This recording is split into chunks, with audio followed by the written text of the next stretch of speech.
Today I am working on some postcards and tags that I'll be taking to the Thunderbridge artist tour.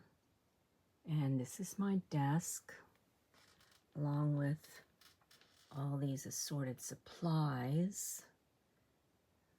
This is right next to the desk, so I can reach any of these glues and stamps and sprays. And then storage of my ephemera, different ephemeras for making journals. And then down here is some paint and ink pads. And that is my altered books that I have all my art drawings in that I add to journals. And then there's some assorted things in here too that I can reach easily. Just everything's right at the fingertips. So all the ink pens I would use, then there's papers, my heat gun, and crazy decorations. Even this old bank ledger, the cover fell off, so I put it at the side of my desk where all my plugs are. And then more supplies of papers and such in there. I mean, it is all within hand's reach, but it is packed full. I even have a splatter box up there. All my embossing powders. More stamps, papers, envelopes. And over in here is some more tools and paper. Paper. My file system for dyed papers or gel prints. Tissue that have been stamped and ready to go. Beet dyed paper, rust dyed paper. Oxide spray papers, coffee dyed papers, and then I've got a small stack of books that I like using right there. It's full. A little typewriter here that I got another project sitting that I need to finish in this next week, and a journal that I'm making for a young friend. And there's inks and ink pads there too, and pastel chalks, and this little stack of books that I've been using on the project I've been working on. Anyway, let me get my phone put up here if I don't turn it off accidentally or something, and show you what I've been working on. This was a little box that I thought was cute. I've got quotes in it so I can pull a quote out for the day. And let me get my phone focused. There we go. Now we can see better. There we go. Now we're clued in. It's a cheese box, and I covered it with fabrics. It sits on my little desk. So these are the postcards I've been working on. And they start out with using these used books. Just old books. The pages are really brown and they're very crisp. You know, if you fold them, it actually breaks the pages a lot of times. So that one's just for words. And this is a Presbyterian songbook. Interesting words in it. And it is from the 1900s, I believe. And then this was an interesting book. It was a salesman who evidently went to schools and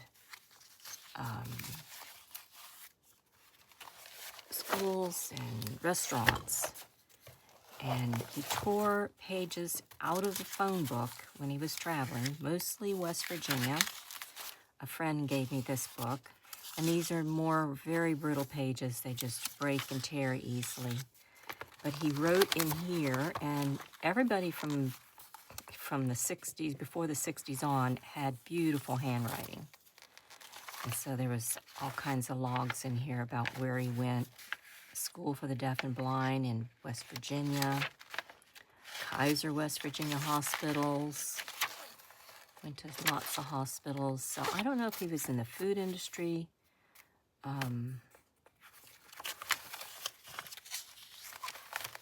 But there's just all kinds of areas that he was evidently driving to. So these papers make interesting with that script. Very pretty. Talk to dietitians, evidently. So he has some information in here where he wrote things. Southern Cemetery in Buena Vista. Covington Hospital. So they turn out to be cool to use in these this card making project I've been working on. So I do layers, collages of the papers, and here's a couple that I did the painting on, like a die press. I put it out on a real piece of plexiglass with a little bit of paint and water. Anyway, just to stain it a little bit, I used some brown and some orange and some gold. And then I have all of these little print things that I take and I fussy cut them out. So then they end up like that. Or that. And so you sit and fussy cut them out. And usually I do a bunch of them and stick them in a little box. And then I have these tissues. This is gift wrap tissue, and I stamp some really cool stamps on it. I've got ferns and sunflowers, and then this one I started with the moth, lunar moth. And then I cut them out, which really is not cutting. I take a wet brush and go around it. And then it just pulls apart easily because it's real fine tissue paper. So when you glue these on, they're very delicate to glue on. And when I do a mass amount of them, I stick them in this box. They're feather light, blow away easily. So I have a little stockpile of them. And my fussy cuts go in an old photo album. And I've got tags on it to put dragonflies or flowers and butterflies. And so I cut them out and stick them in here for different projects. And sometimes I use old botanical books and cut them out. Then I have some fabrics that I use. I've got these little teeny cards that have little countries written on them, and other little scraps that I've etched around the edges in brown. Anyway, this is what I've made. These are kind of my favorites here, with the writing on the background.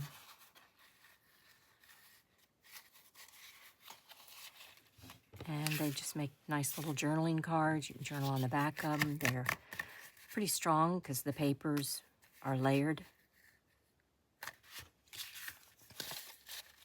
This one turned out real pretty. The paint at the background is more rusty, and I sprinkled it with white paint. Splatters.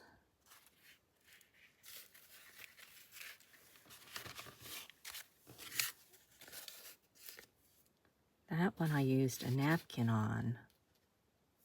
Let's see if we can get it focused. There we go. But it's so fine that when you glue it on, you can still see the information behind it.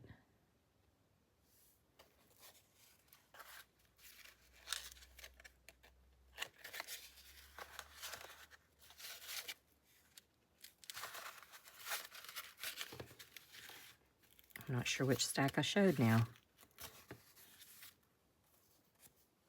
Yeah, I showed you this stack.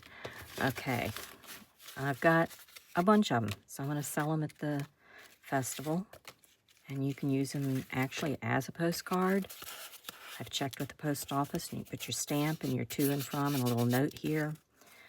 Sometimes I actually make them with a fake stamp and everything on it, but sometimes I just make it where it says postcard and a place to put your stamp. This one I put some little bit of glitter ink on it. So that's that project. That's about 25 of them. I got 25 more here to do. I've taken and put this white gesso on, because that way when I add the tissue, which this one is the tissue is real thin, so it shows the design behind it, the printed page behind it. So it's like 3 or 4 layers of work on here. And this was the last one I did. I really like that fern. I'm not sure what the name of it is, but all of mine are botanical type prints. So I have all these to work on. They're ready to put the layers. So that's what I've been playing with the past couple days, but I am going to get real busy on this next project. I sell a lot of these at Artists in Cahoots, and they'll have a stick across the top and some charms and some nice string on it. And they're assorted types of papers in here, but it features the chicken oak tree leaf in coffee stain, coffee dyed, and a stick, fallen stick from the tree, because it's a 400-year-old tree and it's pretty cool. So I've got a bunch of them to share, and the backs of them are the city brick in a mamagami process. So they have the city brick on the back. Some of them I've outlined and put a little stamp on it. This one I haven't mamagami'd yet, so it's real shiny and clear. Let me see if I can find another one. Here's the brick. This one tore, and so I folded it back and added paper underneath and sewed. So it turns out pretty cool. And it just has a little assortments of paper for writing in. Got a whole stack of them. Get them finished. Oh, this one's like a sampler. So I have different papers in here. Eco dyed, coffee dyed, gel printed, spray oxide, gel print, ink pads, stencil, another eco print, and faux rice paper. So I'm gonna keep busy. Not boring for me. Y'all have a good day. Come see me at the Dreaming Tree Artist Retreat. Classes start in May. I have 1 booking already, and I just want to share the good fun.